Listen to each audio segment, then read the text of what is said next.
नमस्कार। तो आज हमारी चर्चा का विषय है ऐतरेय उपनिषद। इसका संबंध ऋग्वेद से है। इस उपनिषद में कुल 3 अध्याय हैं। प्रथम अध्याय में 3 खंड हैं, बाकी में एक एक खंड है।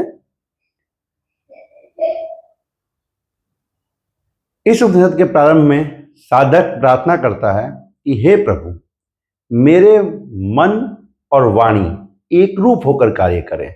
मेरी वाणी मेरे मन में प्रतिष्ठित हो जाए और मेरा मन मेरी वाणी में, अर्थात जो चीज मेरे दिल में है वही मेरी जबान पर, मैं जो बोलूं यथार्थ बोलूं, सदा सत्य बोलूं, और मेरा मन भी हमेशा पवित्र रहे ताकि मेरी वाणी पवित्र रहे।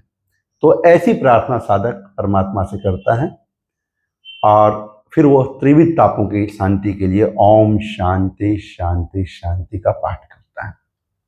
इसके बाद इस उपनिषद का प्रारंभ होता है।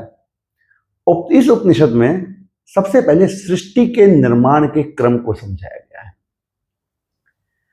एक समय था जब इस सृष्टि में सिर्फ परब्रह्म थे और ये सृष्टि का अस्तित्व नहीं था। परमात्मा ने सृष्टि के निर्माण का संकल्प लिया और सृष्टि का निर्माण प्रारंभ किया। सबसे पहले ईश्वर ने लोकों का सृजन किया। आकाश, अंतरिक्ष लोक, मर्त्यलोक, जल लोक, द्युलोक, ये समस्त लोक बनाए। इसके बाद हर लोक की रक्षा के लिए लोकपालों का सृजन किया, जिनको इन लोकों की सुरक्षा का दायित्व दिया गया। इसके बाद परमात्मा ने विभिन्न प्रकार के अन्य पदार्थों का सृजन किया, वायु का सृजन किया, वनस्पतियां बनाई और सृष्टि की बाकी सब चीजों का निर्माण किया। फिर इस सृष्टि को चलाने के लिए परमात्मा ने एक नियम बनाया जिसे ऋत का नियम कहते हैं। ऋग्वेद में इस नियम की चर्चा मिलती है।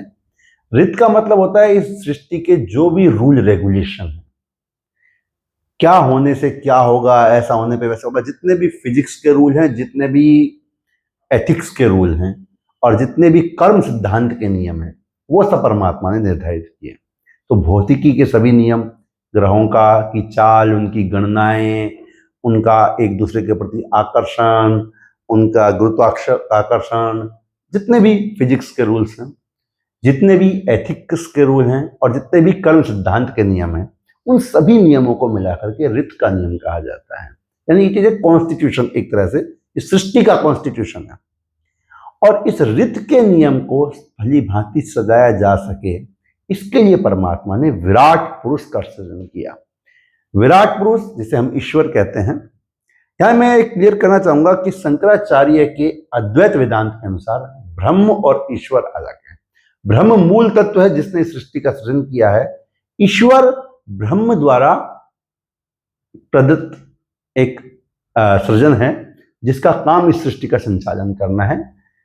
ब्रह्म की सर्वोत्कृष्ट उपाधि जो समष्टि मूलक है वही ईश्वर है। तो ईश्वर ने विराट पुरुष, ब्रह्म ने विराट पुरुष यानी ईश्वर का सृजन किया और उसका दायित्व है ऋत के नियम को लागू करना। यानी कि कर्म फल के सिद्धांत के अनुसार हम सबका जो भी हम कार्य करते हैं उसका फल निर्धारित करना, अकॉर्डिंगली सृष्टि को चलाना।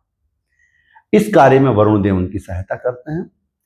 फिर परमात्मा ने ये सब सृजन करने के बाद अन्न का सृजन किया, वनस्पतियों का सृजन किया। फिर परमात्मा ने जीव जंतु बनाए, गाय बनाई, घोड़े बनाए, बाकी जीव जंतु बनाए।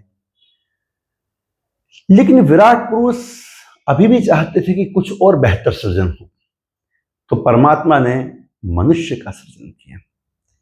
कहते हैं कि मनुष्य परमात्मा की अब तक की सर्वश्रेष्ठ रचना है। तो मनुष्य का सृजन हो गया, परंतु अभी भी कुछ मिसिंग था। तो फिर परमात्मा ने स्वयं महारंध्र के माध्यम से मनुष्य के शरीर में प्रवेश किया और परमात्मा ने स्वयं मनुष्य के शरीर में वास प्रारंभ किया अपनी व्यष्टि मूलक उपाधि आत्मा के माध्यम से। तो आत्मा परमात्मा की ही व्यष्टि मूलक उपाधि है, ब्रह्म की ही व्यष्टि मूलक उपाधि है। और उस परमात्मा ने शरीर के 3 भागों को अपना मूल निवास स्थान बनाया, मस्तिष्क, कंठ और हृदय। तो हमारे शरीर में ये 3 स्थान ऐसे हैं जहां परमात्मा का स्थायी वास है, हमारा मस्तिष्क, हमारा कंठ और हमारा हृदय। और यही इन्हीं स्थानों पर हमारी बुद्धि, मन और वाणी का भी स्थान है।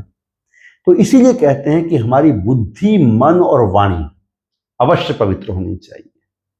अगर हमारी बुद्धि, हमारा मन, हमारा वाणी उसमें अपवित्रता है तो हम परमात्मा के स्थान को अपवित्र कर रहे हैं।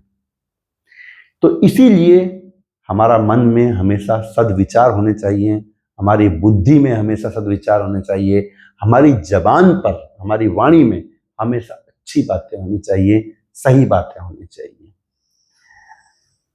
ये सब तो इस प्रकार इस उपनिषद के प्रथम अध्याय में सृष्टि के सृजन का जो सिद्धांत है उसकी चर्चा की गई।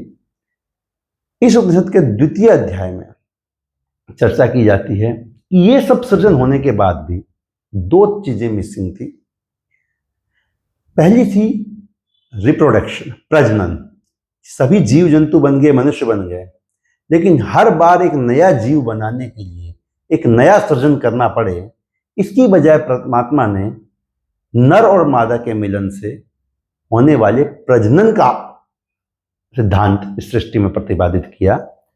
एक संतान अपने माता पिता के माध्यम से उत्पन्न होती है और उन्हीं के गुणों को अपने अंदर धारण करती है।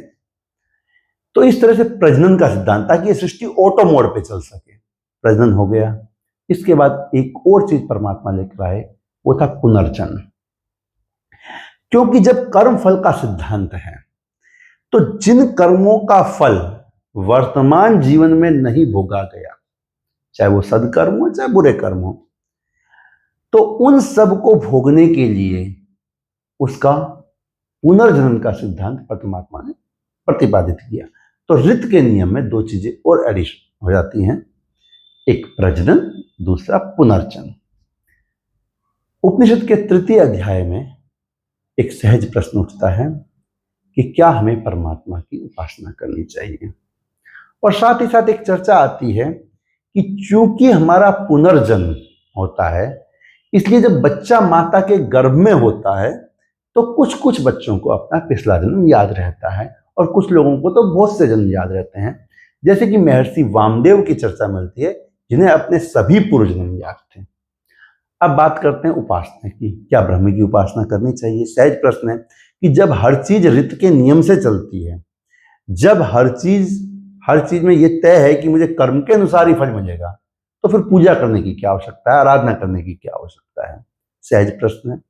ऋषि मुनि इसका उत्तर देते हैं कि हमें ब्रह्म की उपासना करनी चाहिए, क्योंकि कर्म फल का सिद्धांत और ऋत का नियम हमें जन्म जन्मांतर के बंधन में बांधे रखता है। उससे मुक्ति दिलाने का एकमात्र तरीका है ब्रह्म की कृपा।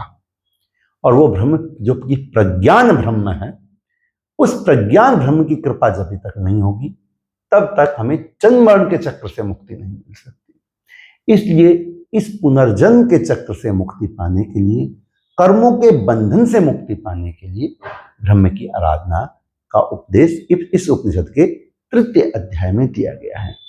तो इस प्रकार इस उपनिषद में इस सृष्टि का निर्माण, उसका क्रम, इस सृष्टि के निर्धारित नियम और ब्रह्म की आराधना के महत्व को समझाया गया है।